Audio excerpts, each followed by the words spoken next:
Assalamualaikum warahmatullahi wabarakatuh. Perkenalkan, nama saya Abdul Rahim, jurusan Aplikasi Fakultas Syariah dan Hukum.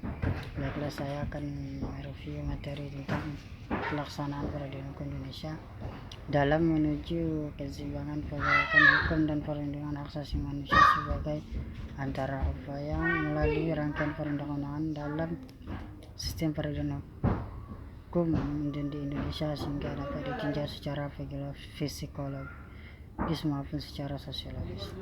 Suatu peristiwa tindak pidana kejahatan yang terjadi di kalangan masyarakat bahkan dapat mengakibatkan suatu kegagalan dalam penegakan hukum tersebut.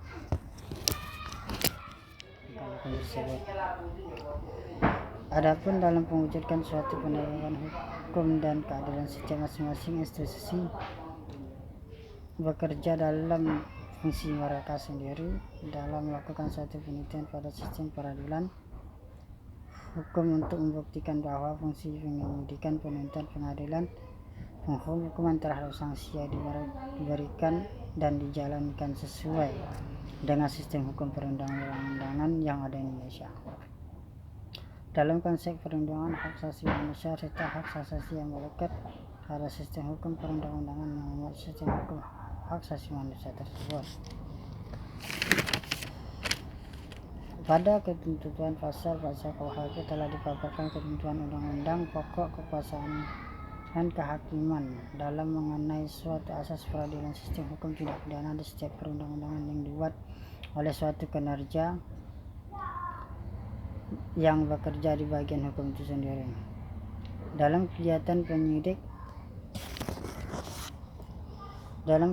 penyidik penegakan hukum dan peradilan mengumpulkan bukti-bukti untuk dikenakan khusus untuk melakukan suatu tindakan terhadap penyelesaian kasus tindak pidana hak asasi manusia, menjerat si terdakwa dan memberi sanksi hukuman yang telah ditetapkan oleh hakim dalam persidangan tersebut. Sistem peradilan pidana terpadu dengan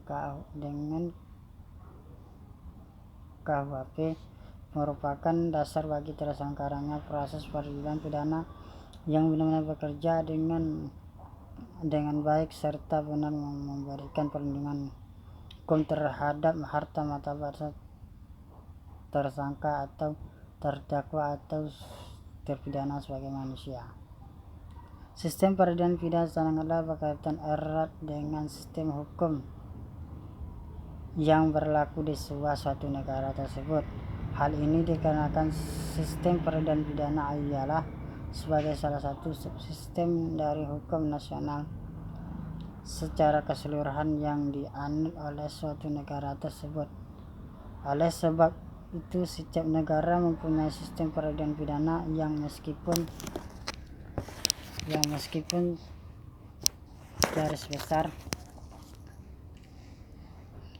garis besar hampir sama, namun karakter tersendiri yang disesuaikan dengan kondisi sosial masyarakat, budaya maupun politik yang dianut. Secara sistem peradilan pidana ialah proses yang dilakukan suatu negara terhadap orang-orang yang melanggar hukum pidana tersebut. Sekian, terima kasih. Wassalamualaikum warahmatullahi wabarakatuh.